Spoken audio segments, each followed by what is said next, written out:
자, 오전에 살펴볼 하나님의 말씀은 로마서 8장 31절입니다.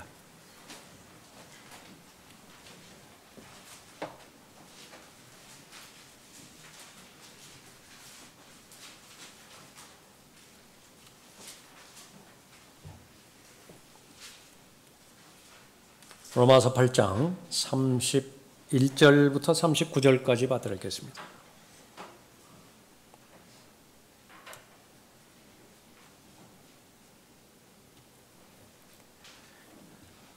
(31절입니다)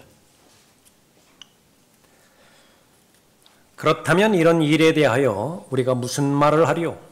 하나님께서 우리를 위하신다면 누가 우리를 대적하리요? 자기 아들을 아끼지 아니하시고 우리 모든 사람을 위하여 내어주신 분이 어찌 그 아들과 함께 또한 모든 것을 우리에게 값없이 주시지 아니하겠느냐?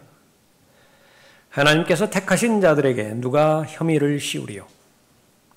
의롭다 하시는 분은 하나님이시니라. 누가 정죄하리요? 죽었다가 다시 살아나신 분은 그리스도시라. 그분은 또한 하나님의 오른편에 계셔서 우리를 위하여 중보하시느니라. 누가 우리를 그리스도의 사랑에서 떼어놓을 수 있으리요? 환난이나 곤경이나 박해나 기근이나 헐벗음이나 위험이나 칼이랴. 기록된 바와 같으니 우리가 주를 위하여 온종일 죽임을 당하였으며 도살당할 양으로 여김을 받았나이다라고 하였느니라. 그러나 이 모든 일이 우리를 사랑하시는 그분으로 말미암아 우리가 이기는 자들보다 더 나으니라. 내가 확신하노니 사망이나 생명이나 천사들이나 정사들이나 권세들이나 현재의 일들이나 다가올 일들이나 높음이나 깊음이나 어떤 다른 피조물이라도 우리를 그리스도 우리 예수 우리 주 안에 있는 하나님의 사랑에서 떼어놓을 수 없으리라. 네, 기도하겠습니다. 아버지 하나님, 매번마다 살아계시고 영으로 계신 아버지 하나님께 온전히 경배드릴 수 있는 아름다운 특권의 계기 허락해 주심을 감사를 드립니다. 예수 그리스도의 보혈로 구원받은 하나님의 자녀들이 하나님을 사랑하는 그 아름다운 마음의 동기에서 주시는 은사대로 기회대로 또 믿음의 분량대로 열심으로 하나님을 사랑하는 그 마음의 동기에서 하나님을 섬겼습니다. 하나님께서 기뻐하시는 대상은 영과 진리로 하나님 앞에 경배드리는 경배자들입니다. 한 사람 한 사람에게 주님께서 오늘 주시고자 하는 말씀을 말씀해 주실 때 무엇보다도 구원에 대한 감격과 구원의 확신에 대한 하나님의 말씀을 견고히 받아들이는 믿음과 또 하나님께서 주시는 자신감과 담대함 가운데서 매일매일 살아갈 수 있는 삶의 능력을 허락해 주시길 원합니다. 하나님의 말씀을 깨닫게 해주시는 것은 물론이며 자신의 마음과 잘 결합케 해주셔서 말씀으로 인해서 말씀만이 주실 수 있는 능력으로 이 세상을 잘 살아갈 수 있도록 인도해 주십시오. 악의 세력이 이 시간 공격하지 못하도록 보호해 주시며 저를 주님으로 충만해 주시길 원합니다. 주 예수 그리스도의 이름으로 기도드렸습니다. 아멘.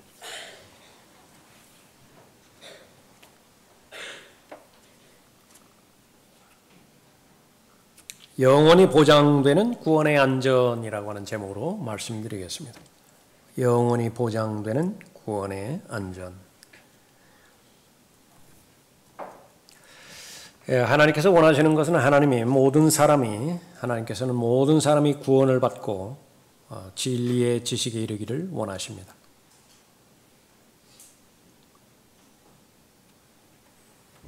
구원을 받게 하기 위해서 아버지 하나님께서는 구원 계획을 세상의 기초가 놓이기 이전에 세우셨습니다. 구원을 이루게 하는 실체는 바로 삼위일체의 제2위격이신 예수 그리스도이십니다. 하나님의 어린 양으로 불려주시는 예수 그리스도께서 가장 높은 곳에서 가장 낮은 곳으로 내려오셔서 저주의 나무인 십자가에 달려 돌아가심으로 인해서 다 이루었다. 구원 계획을 이루셨죠. 거기까지 이루어졌다고 해서 사람이 구원받느냐? 그렇지는 않습니다. 마지막으로 구원받기 위해서는 성령께서 각 죄인에게 예수 그리스도를 믿게 하셔야 됩니다. 아버지 하나님께서 계획하시고 아들 하나님께서 실행하시고 성령 하나님께서 결국은 구원받게 적용하게 하시는 것입니다. 마음으로 믿는 사람만 구원받는 것인데 이 마음으로 믿는다라고 하는 것은 바로 제일 먼저 성령 하나님께서 여러분에게 구원에 대한 필요를 알려주시는 것으로부터 시작이 되어집니다. 그것은 바로 여러분의 혼 안에 있는 지성의 영역을 통해서 알려주시는 것이에요. 그러니까 지성이 작용을 해야 구원은 시작이 되어집니다. 지성의 기능이 없는 사람들, 다시 말하면 구체적으로 선과 악에 대한 지식이 없는 어린아이들은 구원의 대상이 아닙니다. 그것은 조건 없이 하나님께서 다 책임져 주시는 것입니다. 또 지성의 기능이 정상적으로 기능하지 못하는 정신질환자들 역시 마찬가지로 하나님께서는 조건 없이 그 사람들은 다 구원하십니다. 다른 영역이니까 그 부분을 더 구체적으로 말씀드릴 수는 없고요. 성령 하나님께서 각 사람의 지성을 통하여 제일 먼저 알려주시는 것은 죄에 대한 찔림입니다. 성령께서 오신 목적은 책망하기 위해서 오셨어요. 그 책망의 첫 번째는 내가 하나님 앞에 죄인이라고 하는 사실을 깨닫게 해주시는 것이죠. 본능적으로 내 안에 하나님을 대적하고 하나님으로부터 멀어지려고 하는 경향이 있다라고 하는 사실을 근거로 해서 예수 그리스도를 고의적으로 거부하는 삶, 그것이 바로 내 안의 죄였고요. 그 죄의 공장에서 계속 생산된 무기들이 시기와 질투와 미움, 살인, 온갖 더러운 짓들, 도덕적, 윤리적 죄들이었던 것입니다. 정직하게 내 양심을 통해서 반응한다라고 한다면 내가 하나님 앞에 죄인임을 깨닫게 해주는 것입니다. 그러면 그 사람은 성령께 거짓말하지 않는 사람이에요. 내가 죄인임을 깨닫게 해주시고 죄인의 운명이 얼마만큼 비참한 것인지를 알려주시는 분 또한 성령 하나님이십니다. 죄 문제를 해결하지 못하고 죽는다면 하나님의 법정에 서서 지금까지 하나님과 사람에 대하여 저질렀던 모든 죄악들이 공개적으로 폭로가 되어지는 것인데요. 기억에서 사라졌다고 해서 자동적으로 소멸되어지는 공소시효에 적용되어지는 죄들은 단 하나도 없습니다. 모든 것이 다 생생하게 그대로 드러나서 최종적으로 죄인 본인이 스스로 판단하게 만들 것입니다. 모든 죄에 대해서 동의하게 할 거예요. 그렇습니다. 하나님 앞에서 저는 죄인입니다. 하나님의 심판의 대상이 되어지는 것이고 영원한 정죄의 결과인 지옥에서 영원을 받게 되어지는 것입니다. 하나님의 기록된 말씀을 통하여 성령 하나님께서 그 말씀을 도구로 죄인에게 깨닫게 해주는 것이죠. 모든 죄인이 바로 부르짖게 만들게 되어지는 것입니다. 선생님, 내가 구원받으려면 어떻게 해야 됩니까? 성령께서 하시는 일이에요. 예수 그리스도께서 바로 나를 위해서 행해 주셨다고 하는 사실을 마찬가지로 알려주실 것입니다. 기록된 말씀을 통해서 성령께서 알려주실 것이에요. 죄의 삭은 사망인데 범죄한 후는 죽는 것이 가장 당연하고 합법적이고 마땅한 것인데 하나님의 은혜가 그 마땅한 것을 모두가 다 부당하게 만들어버렸습니다.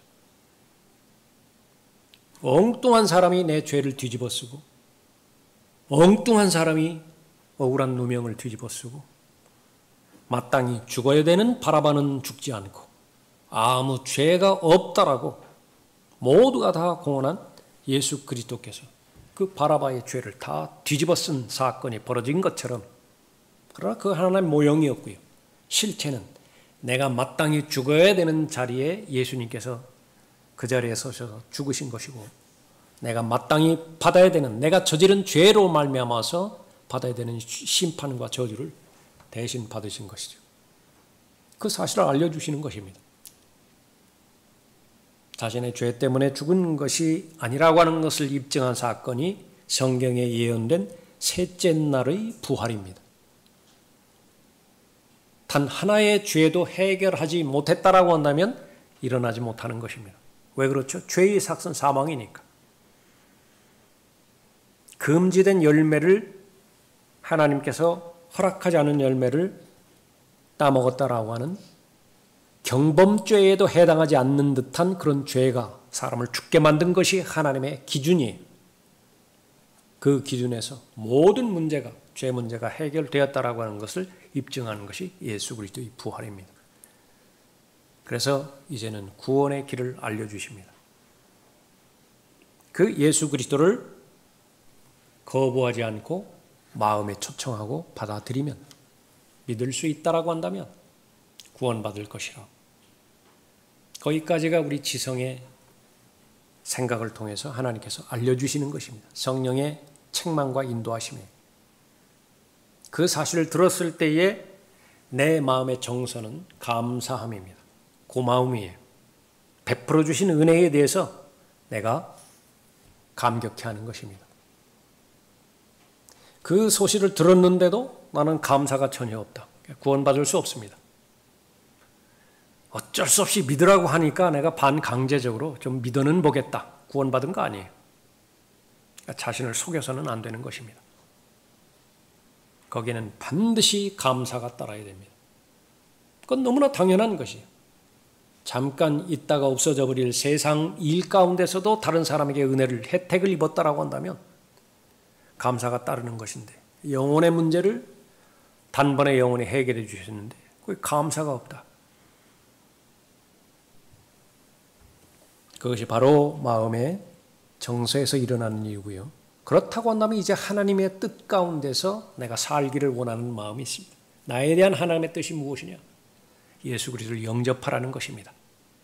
예수 그리스도를 거부하지 않고 마음으로 영접하라는 것이죠. 결정합니다. 예, 받아들이겠습니다. 믿겠습니다. 의지가 동원하는 것이죠. 그래서 사람의 지성과 사람의 정서와 사람의 의지가 동시에 하나님 앞에 입증이 되어지는 것인데 전체 과정을 성령께서 주관하고 계십니다.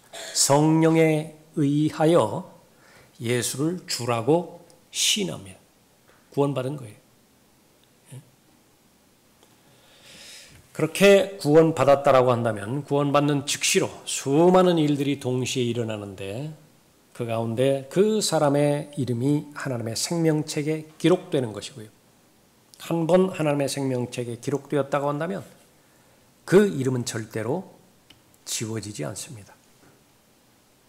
그 사람의 운명이 그 즉시로 결정이 되어지는 것인데 예수 그리스도로 말미암아서 하나님의 가족으로 입양이 되었다라고 한다면 하나님의 아들들이 되는 권세를 가진 그리스도인이 되었다라고 한다면 앞으로 죽음이 그 사람을 찾아올 때까지 어떤 일이 벌어진다 하더라도 어떤 상상할 수 없는 일로까지 벌어진다 하더라도 관계없이 죽은 다음 하늘에 간다라고 하는 사실입니다. 본문 말씀이에요.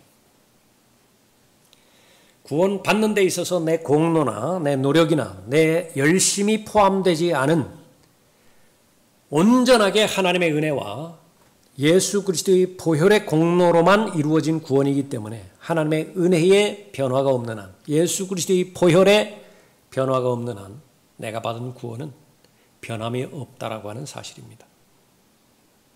삶을 살아가면서 내가 그리스도로부터 멀어질 때라든지 하나님의 말씀에 고의적으로 불순종할 때라든지 그때는 가차없이 내 양심을 마귀가 치고 들어와서 가장 효과적인 고소를 할 거예요. 그러니까 그때 영접했던 예수 그리스도를 받아들였던 그 부분 가짜라고. 머리로만 믿은 것이지 내 진심으로 믿은 것은 아니라고. 내가 동의하는 바입니다.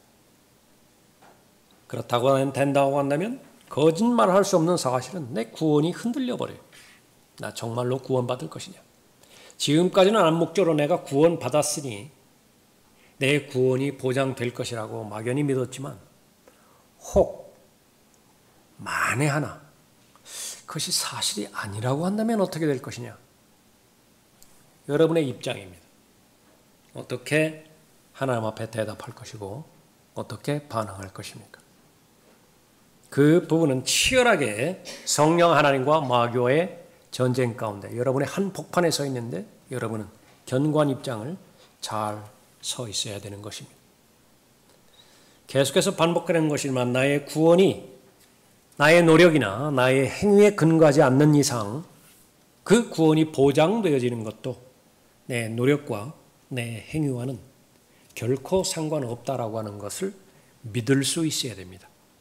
그 믿음의 증거가 이제 그 이후에 일어나게 되어지는데 여러분의 삶이 바로잡혀질 거예요. 내가 올바로 믿었다라고 하는 구원의 영원한 보장을 하나님께서 약속하시는 내용 그대로 믿었다라고 하는 그 믿음이 나에게 힘을 발휘하게 될 텐데 여러분의 비정상적인 삶을 바로잡아 줄 것입니다. 그것이 경험이, 그것이 체험인 것입니다. 영원히 보장되는 구원의 안전. 바로 하나님의 약속의 말씀에 의해서 그 구원은 영원히 보장되는 것입니다. 여기에 7가지의 질문이 나옵니다. 모두가 다 구원에 대해서 관한 질문들이 이 질문의 답은 뻔합니다. 그 구원이 한번 그리스도인이 되었다라고 한다면 그 사람에게 어떤 상황이 벌어지든지 그 사람의 운명은 하늘로 고정되었다라고 하는 사실을 강조하기 위해서 계속 질문하는 것입니다. 여러분에게 던져지는 이 하나님의 질문에 여러분은 자신 있게 절대적으로 하나님의 약속에 기반 위에 서서 잘 답변함으로 인해서 이 믿음의 능력으로 하루하루를 담대하게 잘 살아가야 될 것입니다. 31절 보십시오. 그렇다면 이런 일에 대하여 우리가 무슨 말을 하리요? 하나님께서 우리를 위하신다면 누가 우리를 대적하리요? 하나님께서 하나님의 목적을 두고 예수 그리스도를 믿을 수 있다라고 한다면 그 예수 그리스도를 믿었다라고 하는 그 조건 하나에서 미리 예정한 대상이 되고요. 하나님께서 선택한 대상이 되죠. 그것을 계속해서 반복해서 말씀하십니다. 결코 잊지 말라는 거예요. 예수 그리스도 안에 들어오면 그것이 먼저입니다. 영접하면, 마음으로 믿으면 그 사람은 하나님의 예정의 대상이 되는 것이고 그 사람은 선택의 대상이 되는 것입니다. 예정의 목적은 무엇이죠? 2가지라고 말씀드렸습니다. 하나님의 자녀로 입양될 것을 예정하셨고요. 누가요? 마음으로 믿는 사람을. 마음으로 믿지 않으면 어떻게 되는 것입니까? 칼빈주의자들의 거짓말처럼 창세 전에 구원받기로 아니면 구원받지 않기로 예정되고 선택된 것은 성경과는 전혀 무관합니다. 또 하나의 대상은 무엇입니까? 아들의 형상과 일치되는 것이죠. 그것이 구원의 궁극적인 목적이라고 했습니다. 나를 구원해 주셨다라고 한다면 하나님의 가족으로 입양되도록 예정하신 것이고 궁극적으로 휴거로 맞이해서 부활로 말미암아 아들의 형상과 일치되도록 하나님께서 예정하신 것입니다.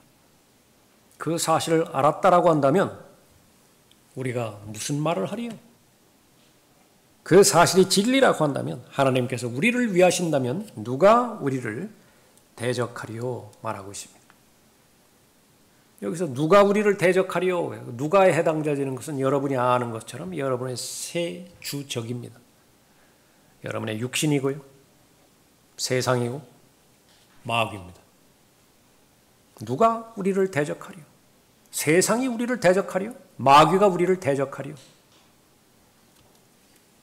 그리스도인이 된 다음에 그 사람이 성령 안에서 걸어가고 성령 안에서 걸어간다라고 하는 것은 성령을 대적하고 반목하는 육신을 지속적으로 십자가에 처리하고 처형한다라고 하는 것을 말하는 것이죠. 사람의 존재는 생각에 있습니다. 나는 누구냐? 무엇을 생각하느냐가 그 사람이에요. 여러분 지금 여러분의 실체는 무엇을 생각하고 있어요? 그 여러분이 실체예요. 다른 거 아닙니다. 생각을 발전시키고 생각을 강화시키는 것이 바로 그리스도인으로서의 성장이에요. 성령께서는 성령의 생각을 주시는 것입니다. 내 생각으로 성령의 생각에 의지적으로 동의하라는 것이죠. 그렇게 된다면 성령의 생각과 나의 생각이 하나가 됩니다.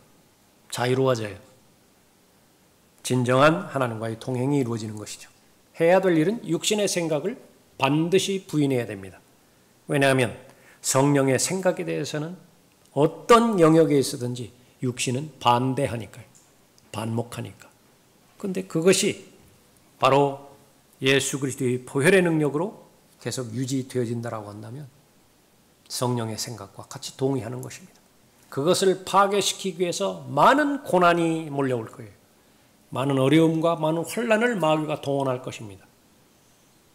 그러나 우리에게는 그 고난의 능력보다 더 큰 능력이 내재되어 있어요. 그것이 하나님의 능력입니다. 어떤 고난이든지 어떤 어려움이든지 그것을 극복하게 할 것이고 극복한 결과에는 내가 2배나 더 강성한 그리스도인으로서 강한 능력의 소유자가 되어지는 것입니다. 마귀는 계속해서 두려움의 대상으로 여러분을 바라볼 거예요. 그 가운데서 우리는 이 땅의 주체가 되어서 살아가는 사람이 아닙니다. 나그네라고 불러주셨고 타국인이라고 불러주셨습니다. 잠깐 통과하는 데 목적이 있는 거예요.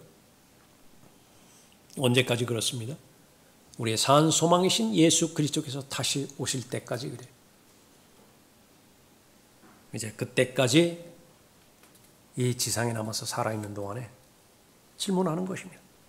그런 신분으로서 그런 상태에서 주님과 동행하면 누가 우리를 대적하리요? 없어요. 아무도 없습니다. 그 사실을 우리에게 알려주시는 것입니다. 32절에 보십시오. 자기 아들을 아끼지 아니하시고 우리 모든 사람을 위하여 내어주신 분이 어찌 그 아들과 함께 또한 모든 것을 우리에게 값없이 주시지 아니하겠느냐? 제일 먼저 우리에게 주신 것은 바로 아들 하나님이었습니다. 아들 하나님을 주신 것은 너무나 분명한데 그 외에, 그 이외에 아들과는 비교할 수 없는 다른 것들에 대해서는 의심을 품는 것, 그 말이 되느냐?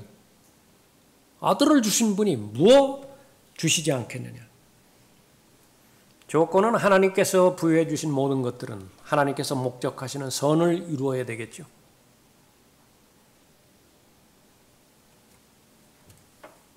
하나님의 뜻 가운데 있는 것은 모두가 다 하나님께서 주실 것입니다. 그러나 내가 원하는 것은 보장이 되지 않아요. 오히려 그것을 허용하실 때에 내 믿음의 삶이 온전한 삶을 성숙하는데 방해가 되어진다라고 한다면 하나님께서 절대로 형호하지 않습니다. 그런데 계속 고집해서 그 방향대로 나가죠. 아주 고집스러운 망나니가 됩니다. 고집스러운 망나니가 되는 거예요. 하나님의 말씀에 그때그때 순종하지 못하고 반응하지 못하면요, 하나님 존재에 대해서는 부인하지 못하지만 그것은 어떻게 부인할 수 있어요? 그러나 하나님의 말씀과 하나님의 은혜의 능력이 전혀 영향을 끼치지 못합니다. 계속 의도하지는 않지만 이중적인 삶을 살아가요. 오늘 이 자리에서 여러분이 진짜 여러분이에요. 아니면 월요일부터 토요일까지 여러분의 삶의 현장에서 살아가는 것이 여러분의 실체입니까? 그러나 우리가 아는 것처럼 그리스도는 어디에서든지 그리스도인이에요. 그것을 가능하게 하는 것이 영원히 보장되는 구원의 안전, 믿음이 있느냐? 결정되어지는 것입니다. 세 가지로 우리가 살펴봅니다. 그 영원히 보장되는 구원의 안전. 첫 번째는 하나님 아버지의 선언 때문에 그렇습니다. 하나님 아버지께서 구원의 영원한 안전을 보장하는 선언을 하십니다. 33절 보십시오. 하나님께서 택하신 자들에게 누가 혐의를 씌우리요? 의롭다 하시는 분은 누구시라고요? 하나님이시라. 목사가 당신은 구원받았습니다. 그런 소리 안 하는 거 아니에요. 의롭다 하시는 분은 하나님이시니라. 누가 정죄하리요? 계속 질문합니다. 누가 정죄하리요? 뻔하다고요. 뭐 고민해 보라 그 의도로 질문하는 거 아니에요. 죽었다가 다시 살아나신 분은 그리스도시라. 그분은 또한 하나님의 오른편에 계셔서 우리를 위하여 중보하시느니라. 예수 그리스도 안에 있는 모든 사람들, 하나님께서 택하신 사람이죠. 택하신 사람들은 하나님께서 의롭게 하셨던 것입니다. 의롭게 되었다라고 하는 것은 다시는 지옥에 던져질 수 없다 그렇게 말하는 것입니다. 나는 마땅히 지옥에 가야 될 사람이에요. 그런데 왜 안 가는 것이에요? 누군가가 나를 대신해서 지옥에 다녀오셨기 때문에 그렇습니다. 예수 그리스도시 믿을 수 있어야 됩니다. 내가 마땅히 받아야 되는 하나님의 정죄를 예수님께서 대신 받으셨고요. 내가 마땅히 가야 되는 지옥을 대신 다녀오신 것입니다. 영원에 계시는 분이 6시간 동안 하나님의 저주의 시간 가운데 방치됐어요. 그건 영원이에요. 나의 하나님 어찌하여 나를 버리셨나이까? 버린 거예요. 그런데 하나님으로부터 버림받아야 되는 대상은 바로 나 자신이었는데 하나님께서 누군가를 대신하신 것입니다. 목마르다. 어디에서 그 외침이 있었죠? 누가복음 16장의 외침이라고요. 부자가 지옥에 갔는데 목마른 거예요. 불꽃 가운데서 고통받고 있죠. 물 한 방울이라도 나사렛 손끝에 묻혀서 내 혀를 식혀달라고. 예수님의 동일한 고백입니다. 목마르다.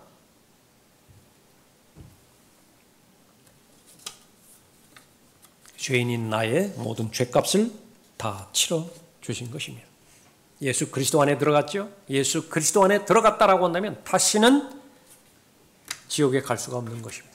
왜 그러냐면 예수 그리스도 어떤 부분이라도 예수 그리스도로부터 떨어져서 지옥에 던져질 수 없기 때문에 그런 것이죠. 예수 그리스도의 완벽한 삶이 우리 구원의 근거가 되어지는 것입니다. 그것이 구원의 영원한 안전을 보장하는 것입니다. 누가 정죄하리요? 죽었다가 다시 살아나신 분은 그리스도시다. 하나님이 사람의 육체를 입고 오기 위해서는 반드시 피가 있어야 됩니다. 창세기 6장에서 천사가 육체를 입어서 사람과 결합하기 위해서는 반드시 피가 있어야 돼요. 사람의 피이든 동물의 피이든 흡입을 해야 돼요. 수혈을 받아야 되는 것입니다. 예수 그리스도는 하나님이신데 육체를 갖기 위해서는 하나님의 피를 가지고 오셔야 됐던 것입니다. 그 인간의 피가 아니, 그 의붓 아버지 요셉의 피가 아닌 것입니다. 그것이 동정녀 출생입니다. 처녀로부터 출생하는 거예요. 그것은 물리적으로 성령에 의해서 출생하는 것을 말하는 것입니다. 예수 그리스도는 유일하게 시간차 없이 성령에 의해서 물리적으로 출생하면서 동시에 영적으로 출생하셨다고요. 그래서 예수 그리스도 인간의 영과 인간의 혼, 인간의 몸, 그것은 동시에 출생하는 유일하신 분이십니다. 성경의 계시, 이것을 믿지 못하게 만들려고 요셉을 아버지로 만들어버린 것이 변개된 성경입니다. 그것을 입증하는 것이 죽으신 지 셋째 날에 죽은 자들로부터 부활하신 것입니다. 만약에 요셉의 피를 가지고 33년의 생애를 살았다라고 한다면 썩어져서 일어나지 못하는 것입니다. 인간의 피이기 때문에 그래요. 예수 그리스도께서 완벽하신 분이다라고 하는 것은 그 부분을 전제로 하는 것입니다.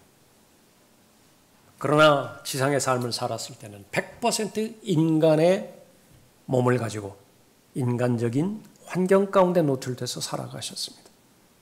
죄 없이 오셨고 죄 없는 완벽한 삶을 사셨습니다. 이것을 입증하는 것이 죽은 자들로부터의 부활이에요. 죄가 없다고 선언하신 것입니다. 어디를 살펴봐도 오시는 기점부터 시작해서 죽으시는 시점까지 죄가 발견되지 않아요. 하나님께서 죄가 없다 선언하시는 것입니다. 하나님의 의예요. 그 하나님의 의가 이제는 값없는 선물로 자신의 의를 나누어 주는 것이 하나님의 은혜의 경륜입니다. 거부하지만 않으면 구원받는 것이 바로 그렇기 때문에 예수 그리스도의 완벽한 삶이 그리스도의 영원한 보장을 영원한 안전을 보장하는 것입니다. 누가 정죄하리요? 정죄의 대상, 고소의 대상은 바로 고소자, 마귀이죠. 사탄이죠. 마귀가 나를 고소할 때는 내가 변명할 거리가 없습니다. 모두가 다 증거를 가지고 고소하니까 그런 것이에요. 문제는 하나님입니다. 하나님께서 그 마귀의 고소를 받았을 때 하나님의 방편에서는 그 고소의 대상이 내가 아니, 내 안에 있는 예수 그리스도예요. 거짓말하지 않았습니까? 사기치지 않았습니까? 거짓으로 웃지 않았습니까? 믿음으로 행한 것이 아니지 않습니까? 다 제시하는데 하나님께서 재판장이신 아버지께서 받아질 때는 예수 그리스도를 가리켜서 고소하는 거예요. 예수 그리스도를 가리켜서 거짓말하지 않았습니까? 말이 되지 않는 거예요. 예수 그리스도가 무슨 거짓말을 해요? 그렇게 보시는 법이 어디 있습니까? 분명히 죄인을 보고 판단을 해야지 왜 엉뚱한 예수 그리스도를 보고 그 죄인을 그렇게 평가하는 것입니까? 그것이 바로 하나님의 은혜예요. 그것이 십자가였습니다. 예수 그리스도께서 이미 그렇게 해주셨다는 증거를 손에 두 증거를 보여주시고 두 팔에 증거를 보여주시고 또 허리에 증거를 보여주시는 것입니다. 고소가 들어올 때마다 그 하나님께서 바라보시는 것은 내 자신이 아니라 예수 그리스도를 바라보고 결정을 내리는 것입니다. 소송 기각. 그 소송거리도 안 돼요. 우리의 변호인입니다. 나의 어린 자녀들아, 내가 이런 것들을 너희에게 쓰는 것은 너희로 죄를 짓지 않게 하려는 것이니, 그러나 만일 누가 죄를 지으면 우리에게 아버지와 함께 있는 한 변호인이 있으니 곧 의인이신 예수 그리스도시라. 하늘의 법정에서 욥기 1장 2장처럼 마귀가 여러분들을 고소하기 위해서 나타날 때 여러분이 구원받았다라고 한다면 여러분의 변호인은 항상 여러분 옆에 같이 있는 것입니다. 목적은 무엇이죠? 변호하기 위해서, 중재하기 위해서. 그 사건 이미 해결된 사건입니다. 그 형벌 이미 치러진 형벌입니다. 빼도 박을 수 없는 증거들을, 절대무한 증거들을 계속해서 제시할 것입니다. 한 건도 패배하신 적이 없는 변호인이에요. 우리를 계속해서 중보하시는 분이 바로 그분이십니다. 구원의 영원한 보장, 영원히 보장되는 구원의 안전. 두 번째로는 그리스도의 사랑이 구원의 영원한 안전을 보호합니다. 35절 보십시오. 누가 우리를 그리스도의 사랑에서 떼어놓을 수 있으리요? 환난이나 곤경이나 박해나 기근이나 헐벗음이나 위험이나 칼이랴? 기록된 바와 같으니 우리가 주를 위하여 온종일 죽임을 당하였으며 도살당할 양으로 여김을 받았나이다라고 하였느니라. 그러나 이 모든 일에서 우리를 사랑하시는 그분으로 말미암아, 이 모든 일에서 우리를 사랑하시는 그분으로 말미암아 우리가 이기는 자들보다 더 나으니라.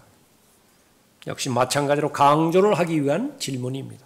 누가 우리를 그리스도의 사랑에서 떼어놓을 수 있으리요? 아무도 없습니다. 아무도 없습니다. 지금 계속해서 선포되어지는 것은 두 가지로 구분을 하자고 한다면 하나는 환경이고 하나는 사람들입니다. 누가 우리를 구원해서 멀어지게, 구원을 잃어버리게 만들 것이냐. 이 사실을 알지 못하고 알았다 하더라도 믿지 못한다라고 한다면 수많은 사람들이 사람에 의해서 구원을 잃어버릴 수 있구나. 그렇게 잘못 알고 어떠한 구원으로 인한 즐거움과 기쁨을 누리지 못하고 사는 것입니다. 암흑시대, 그 어두웠던 천년기간의 암흑시대는 그랬어요. 지금도 마찬가지죠. 어떤 교회가 어떤 성도를 마음에 들지 않는다고 해서 파면해버렸다. 구원을 잃어버리는 거예요. 그 사람들에게는 그 특정한 교회는 구원을 상실하게 만들 능력이 있어요. 마틴 루터가 카톨릭 교회로부터, 교황으로부터 파면당했을 때 저 사람 구원을 잃어버린 거예요. 구원받지 못한 사람이라고요. 철석같이 다 그렇게 믿는 것입니다. 그러나 성경은 분명하게 말합니다. 누가 우리를 그리스도의 사랑에서 떼어놓을 수 있으리요? 환난이나 곤경이나 박해나 기근이나 헐벗음이나 위험이나 칼이랴. 그리스도인에게 가장 처절한 결과를 가져오는 것은 바로 죽음이겠죠. 어떤 권세 있는 자가 나를 죽이게 만드는 것인지, 권세 중에 권세 있는 자가 사탄 아니에요? 환경, 교통사고로 죽고 암으로 죽고 예상치 못한 불시의 사고로 인해서 죽고 결국은 죽음밖에 더 있겠어요? 여기도 마찬가지입니다. 그 말이에요. 36절에 기록된 바와 같으니 우리가 주를 위하여 온종일 죽임을 당하며 도살당할 양으로 여김을 받았나이다. 그리스도의 삶이라고 하는 것이 구원받은 이후에는 이제는 전쟁에 가담한 생애죠. 이것이 올바른 기독교 신앙이에요. 그 전에는 태평세월이었다고요. 왜냐하면 전쟁이 없었으니까.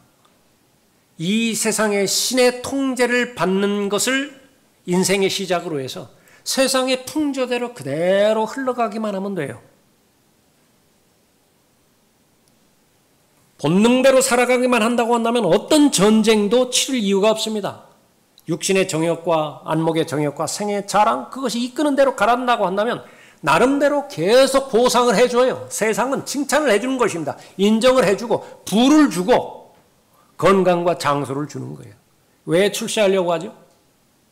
왜 부를 축적을 하려고 하는 것입니다. 그래야 안 죽어요. 그게 무슨 말입니까? 여러분 뉴스에 나오는 사람, 죽는 사람들 봐요. 거의 대부분이 다 없는 사람들입니다. 다 못 사는 사람들이에요. 경제적으로 형편이 어려운 사람들이라고요. 그 사람들이 죽음에 거의 무방비로 노출되어 있어요. 반면에 재벌들이라고 하는 사람들이 평가할 때 상위 몇 %에 해당되지는 사람들, 뉴스에 나오던가요? 그 사람들이 갑작스럽게 죽었다고? 그것 하나만 본다 하더라도 오래 살기 위해서 세상이 시키는 대로 세상의 풍조대로 가는 것입니다. 그러나 그것이 다가 아니죠. 그것이 기만이었고 속임수였고 미혹이었다라고 하는 사실을 구원받을 때 아는 것입니다. 성령께서 조명해 주시는 것이죠. 그래서 진실되게 믿습니다. 하나님의 뜻 안에 머무르길 원하고 경건하게 살기를 원하는 거예요. 그런데 성경은 미리 알려주십니다. 그 삶은 평안하고 세상의 기준으로 평안하고 안정된 삶이 아니라 반드시 박해가 따를 것이라고. 경건하게 살고자 한다고 한다면 박해가 따를 것이라고. 그 말이에요. 도살당할 양처럼 그렇게 살아가는 것이라고 말하고 있는 것입니다. 환난이나 곤경이나 박해나 기근이나 헐벗음이나 위험이나 칼이라, 이건 반드시 닥치게 되어 있는데 누가 입증하는 것이냐? 예수 그리스도를 가장 잘 믿고 가장 잘 따랐던 바울이에요. 만약에 이런 환경적인 요소가 구원을 잃어버리게 만들 수 있었다고 한다면 바울은 진작 구원을 잃어버렸어야 됐다고. 그러나 자신 있게 하나님의 말씀을 통해서 말씀하고 있는 것입니다. 겉으로 보기에는 세상이 이기는 것처럼 보여요. 육신과 마귀가 영적 치열한 전쟁에서 승리하는 것처럼 보이기도 합니다. 그러나 사실은 무엇입니까? 절대로 이길 수 없어요. 1540년에 헨리 8세 치하에서 조안 부셔라고 하는 한 소녀가 화형에 처해졌습니다. 나무에 매달려서 불타고 있는 중에서 성공회 주교가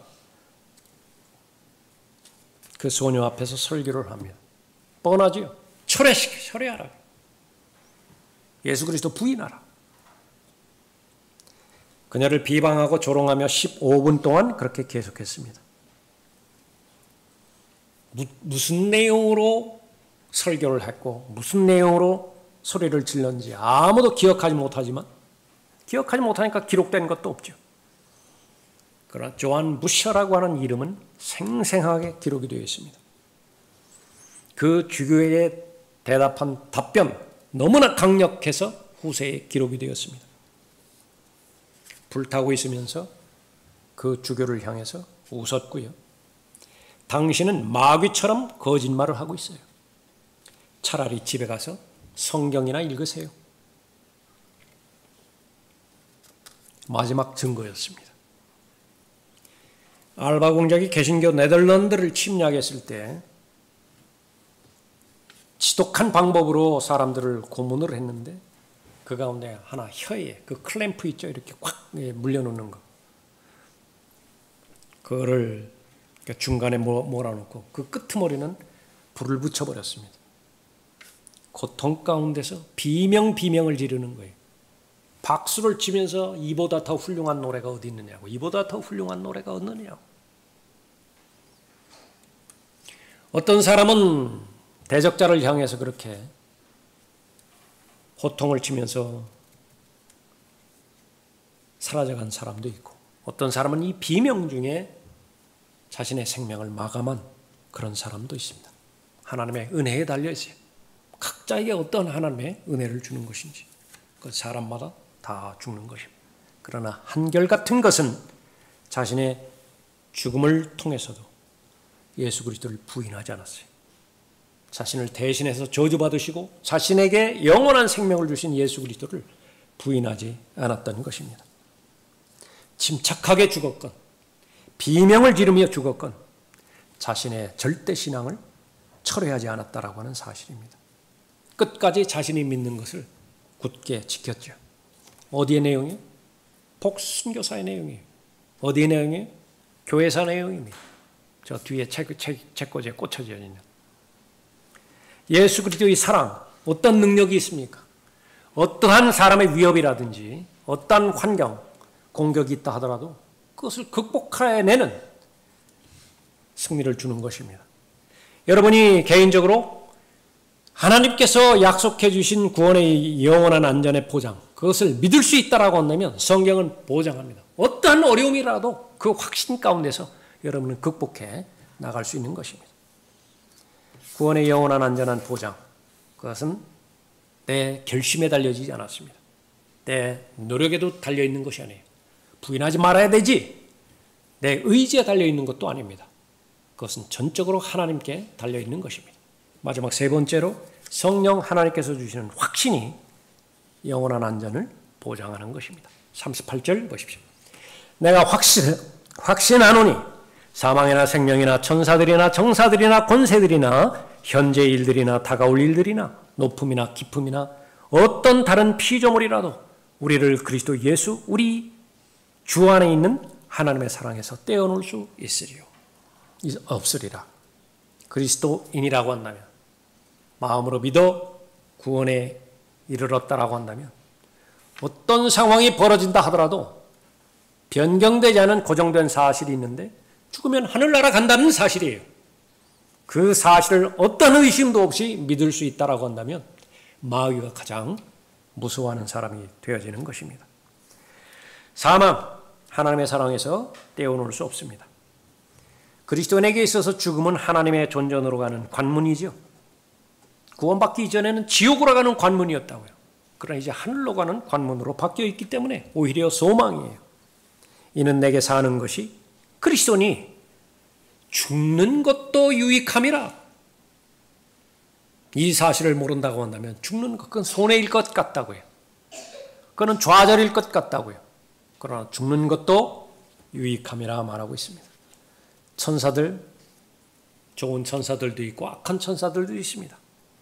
어떠한 천사들이든지 간에 구원을 빼앗아가지 못하는 것입니다. 정사들, 권세들, 현재 일들, 다가올 일들, 마귀가 이러한 환경들을 통해서 공격하는 것은 내 시력을 빼앗아갈 수는 있어요. 내 다리 한쪽을 빼앗아가서 절뚝거리는 삶을 살게 할 수는 있습니다. 심지어 내 뇌의 기능을 상실하게 만들 수도 있어요. 그러나 절대로 내 혼은 빼앗아갈 수 없는 것입니다. 아무리 높은 곳에 오른다 하더라도, 달이나 화성에 간다 하더라도 내 구원은 변함이 없습니다. 아무리 깊은 바다 밑바닥에 들어간다 하더라도, 타이타닉에 타고 있던 사람들 중에서 구원받은 사람들 많이 있었겠죠. 잘 앉았다 하더라도 구원에는 어떤 변화도 없는 것입니다. 우리를 그리스도 예수 우리 주 안에 있는 하나님의 사랑에서 떼어놓을 수 없으리라. 하나님의 사랑 안에 있다고 한다면 구원받은 것입니다. 보장하는 것입니다. 그 하나님의 사랑 안에 있기 위해서는 어떻게 되는 것이냐? 예수 그리스도 안에 있기만 하면 되는 것입니다. 그 예수 그리스도를 개인의 구주로 믿고 영접했다라고 한다면 하나님의 사랑 안에 있는 것이죠. 그렇다고 한다면 내 능력으로, 내 종교적인 힘으로 구원이 유지되는 것이 아니라 하나님의 능력으로 여러분이 받은 구원이 유지되고 보호받는 것이라고 하나님께서는 약속하고 있는 것입니다. 너희는 마지막 때에 나타내려고 예비하신 구원을 얻기 위하여 믿음으로 말미암아 하나님의 능력으로 보호받고 있느니라. 하나님의 능력으로 보호받고 있느니라. 여러분의 행위는 절대로 여러분이 받은 구원, 거기는 어떠한 변화도 일으킬 수 없는 것입니다. 이 사실을 여러분의 마음에 두시고요. 하루하루 살아가십시오. 걱정해야 될 일이 있습니까? 걱정해야 되겠죠. 그래야 이 일이 풀릴 거 아니겠어요? 그러나 그 걱정은 너무 많이 걱정하지 마세요. 일의 성격에 따라서 가능하면 가볍게 걱정하세요. 손에 들켜 쥐어야 또 살아가고 있는 현실이 있죠.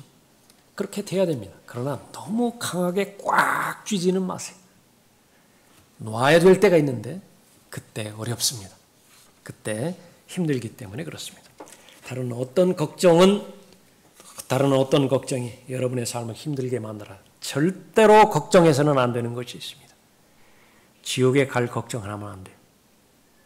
여러분이 구원받았다라고 한다면, 여러분이 그리스도인이라고 한다면, 여러분의 삶 가운데서 어떠한 일이 일어났다 하더라도 여러분이 죽는다라고 한다면 하늘나라에 갈 것입니다. 그 전에 주님 오셔서 여러분을 데려가시면 그보다 더 좋은 일이 없겠죠. 확신을 가지고 아버지 하나님께서 구원받은 하나님의 자녀에 대해 선포하신 말씀이 그 근거가 되는 것이고, 예수 그리스도의 사랑이 그 어떤 피조물의 방해에서도 구원의 관계가 끊어질 수 없는 것입니다. 여러분 안에 계신 성령 하나님께서 계속 그 확신을 자라게 하실 거예요. 증가하게 할 것입니다. 그럴수록 여러분은 더욱더 시간을 내서 하나님의 말씀으로 영적인 양식을 섭취하고 어려울 때마다 습관적으로 또 여러분의 경건의 능력에 힘입어서 은혜의 보좌 앞으로 부지런히 나아가 하나님께서 이미 보장해 주신 구원의 영원한 안전, 그것을 기반으로 해서 여러분의 마땅히 살아가게 되는 삶을 잘 살아가기 바랍니다. 기도하겠습니다. 아버지 하나님 감사를 드립니다.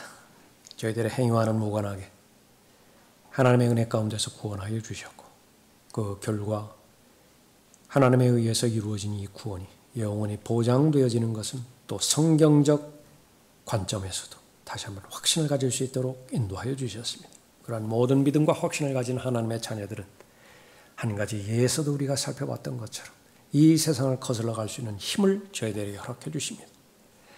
오른편이나 왼편으로 치우쳐 사는 것이 아니라 그럴수록 더욱더 내가 마땅히 죽어야 되는 죽음의 자리와 마땅히 받아야 되는 저주와 심판을 대신 받으신 예수 그리스도만을 바라보고 더욱더 사랑하며 그분의 뜻을 실행하기 위해서 인생의 목적을 견고하게 단순하게 세우고 쫓아갈 뿐인 것을 저희들이 잘 알고 있습니다. 모두가 다 그러한 사람이 될 수 있도록 도우시고 인도해 주십시오. 여러 가지 걱정과 염려와 근심이 있지만 그런 모든 부분도 하나님께서 해결해 주신 가운데 결코 해서는 안 되는 걱정, 지옥에서 영혼을 보내게 된다라고 하는 그런 걱정은 우리부터 자유롭게 해주셨습니다. 그것이 이론이 아니라 믿음의 실체 가운데서 하루하루 자신감 있게 주님과 동행하는 복된 삶이 되도록 인도해 주십시오. 주 예수 그리스도의 이름으로 기도드렸습니다. 아멘. 다 같이 일어나시겠습니다.